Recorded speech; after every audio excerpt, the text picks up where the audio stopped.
কোনো মানুষ শুধু শুধু একা থাকে না। যখন সে দেখে যে যাকে সে বিশ্বাস করে সেই তাকে ঠকায়, তখন ওই মানুষ একা থাকতে চায়। ভালোবাসার বিষয়টা এমনই, কেউ একজন তার পছন্দের মানুষকে অনেক ভালোবাসার পরেও পাবে না, আর অন্যজন তাকে ভালোবাসা ছাড়াই পেয়ে যাবে। হ্যাঁ, এটাই বাস্তব।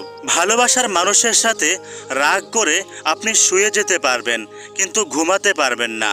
আর যদি ঘুমাতে পারেন, তাহলে সকালে উঠে দেখবেন যে আপনার রাগ অনেকটাই কমে গেছে। এজন্যই রাসূল সাল্লাল্লাহু আলাইহি ওয়াসাল্লাম বলেছেন, যখন তোমার রাগ উঠবে, তখন যদি তুমি দাঁড়ানো অবস্থায় থাকো তাহলে বসে পড়বে, আর যদি বসা অবস্থায় থাকো তাহলে শুয়ে পড়বে। তাহলে দেখবা যে তোমার রাগ আস্তে আস্তে কমে যাচ্ছে। যেই মানুষটা আপনার হওয়ার মতো না, তার পেছনে দৌড়াবেন না। আর তার পেছনে দৌড়ালে আপনার টাকা পয়সা অর্থ করেই সব শেষ হয়ে যাবে।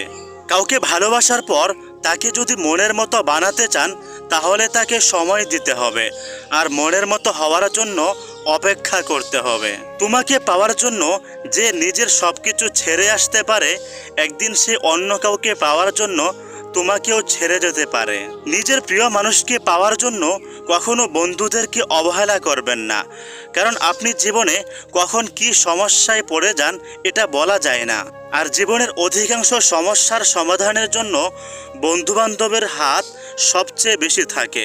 যাদের বন্ধু নাই তাদের মানসিক টেনশন বেশি থাকে। সুতরাং বন্ধুদেরকে অবশ্যই মূল্য দিবেন। ভাই, আমি আপনাদের জন্য অনেক কষ্ট করে একটা ভিডিও বানাই, এজন্য প্লিজ সবাই আমার চ্যানেলটি সাবস্ক্রাইব করে দিন।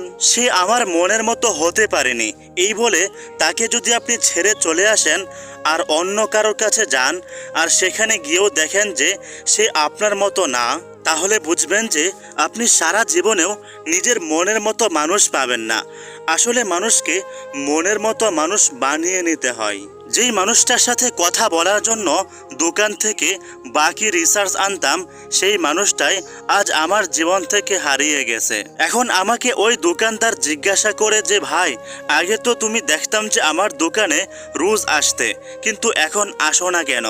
তখন আমি নিজের দুঃখ লুকানোর জন্য বা নিজের দুঃখ কমানোর জন্য দোকানদারকে বলি যে, ভাই, আমি তো তোমার দোকানে আসতাম, এর কারণ হলো আমি একজনকে ভালোবাসতাম, তার সাথে প্রতিদিন কথা বলার জন্য মোবাইলে রিসার্চ করতাম, কিন্তু এখন সেই মানুষটা আর নেই।